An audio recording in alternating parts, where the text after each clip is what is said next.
అబ్బో ఇక్కడ కేజీ చీరలు కొంటే అర కేజీ చీరలు ఫ్రీ అంట. మంగళ్య షాపింగ్ మాల్ కేజీల్లో సేల్, టన్నుల్లో ఆనందం. కమ్బ్యాక్ వైసీపీ పాలనలో విధ్వంసమైన రాష్ట్రాన్ని గాడిలో పెడుతున్నాము అని ఏపీ సీఎం చంద్రబాబు అన్నారు. ఏపీకి రాజధాని లేకుండా వైసీపీ కుట్రలు చేస్తోందని విమర్శించారు.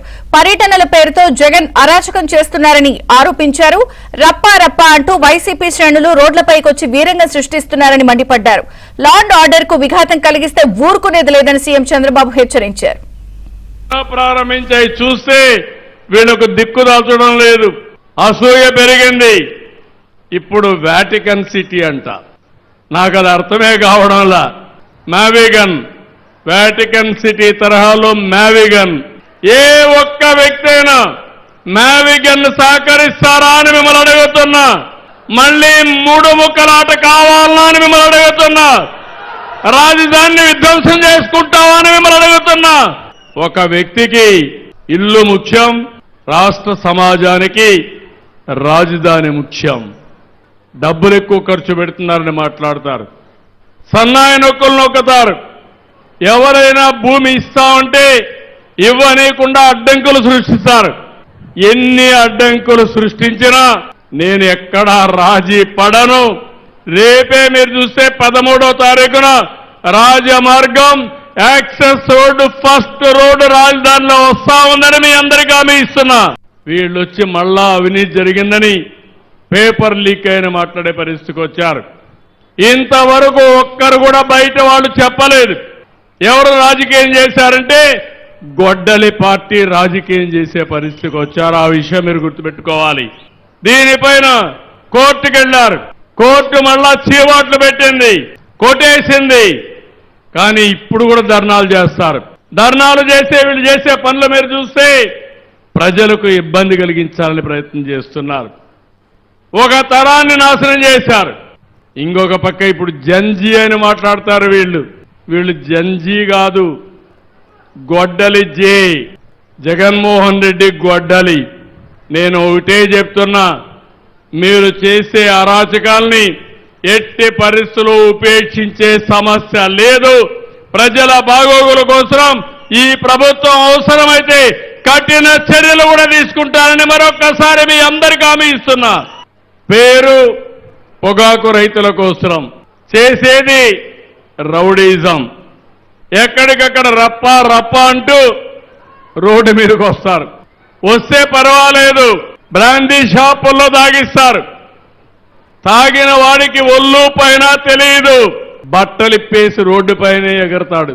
ఏంటి ఈ అరాచకం? ఒక రాజకీయ పార్టీ నాయకుడికి ఉండవలసిన లక్షణాలు ఉన్నాయని మిమ్మల్ని అడుగుతున్నా. ఇది న్యాయమాని మిమ్మల్ని అడుగుతున్నా.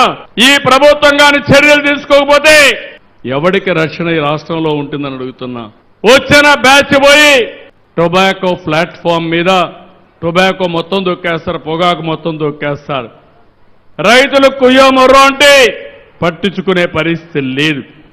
తాగిన వాళ్ళు పోయి ఒక షాప్ మీద పడి ఒక హోటల్ని ధ్వంసం చేస్తారు.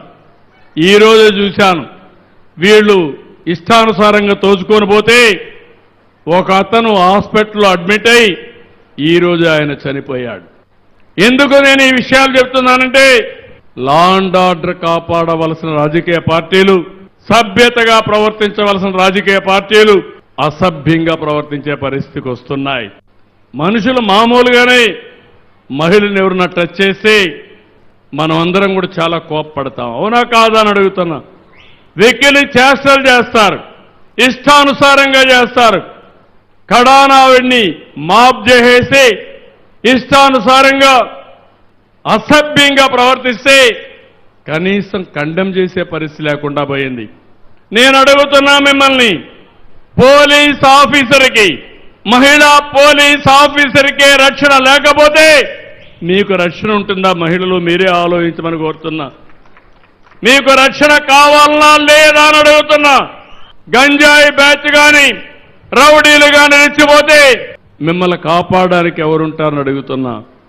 అందుకే నేను ఒకటే చెప్పాను, ఇది కరెక్ట్ కాదని చాలా వరకు కండెమ్ చేశాం. నేను నా జీవితంలో ఎప్పుడూ రాజీ పడను. సిబిఎన్ అంటే లా అండ్ ఆర్డర్ మెయింటైన్ చేయడం ఒక ప్రత్యేకతని మరొక్కసారి మీ అందరికీ చెప్తున్నా. అయితే నాకు కూడా మీ సహకారం కావాలి. మీరు కూడా ఇలాంటి పార్టీల్ని ఖండించే పరిస్థితి రావాలి. వెళ్ళమనండి, ఊరూరు వెళ్ళమనండి, ఇంటింటికి వెళ్ళమనండి, వాళ్ళు చేసిన మంచి పనులుంటే చెప్పమనండి. మళ్ళా మంచి పనులు చేయగలిగితే అది కూడా చెప్పినా నాకు నష్టం లేదు. మేము ఇంటింటికి తెలుగుదేశం కింద మేము వస్తే వీడు రోడ్డు మీద రఫా అంటూ గొడ్డళ్ళు పెట్టుకొని తిరుగుతా ఉంటే ఏం చేయాలో నాకే అర్థం కావడం లేదు. మొదటి క్లాస్కి వస్తే 12 వరకు మధ్యాహ్న భోజనం ఉచితంగా పెట్టడమే కాకుండా పుస్తకాలు ఇవ్వడమే కాకుండా తల్లి అకౌంట్లో 15,000 రూపాయలు మీ అకౌంట్లో వేసే ఏకైక ప్రభుత్వం. మొన్నటి వరకు పిల్లలంటే భారం, ఇప్పుడు పిల్లలంటే సంపద. మీరు ఆ విషయం గుర్తుపెట్టుకోవాలి. 5 మంది పిల్లలుంటే 75,000 రూపాయలు మీ అకౌంట్లోకి వస్తాయి. 12 ఏళ్ళు వస్తాయి. ఆ తర్వాత కూడా చదివిస్తాం. చదువుకున్న తర్వాత ప్రయోజకులైతే మిమ్మల్ని బాగా చూసుకునే శక్తి వాళ్ళకు వస్తుంది.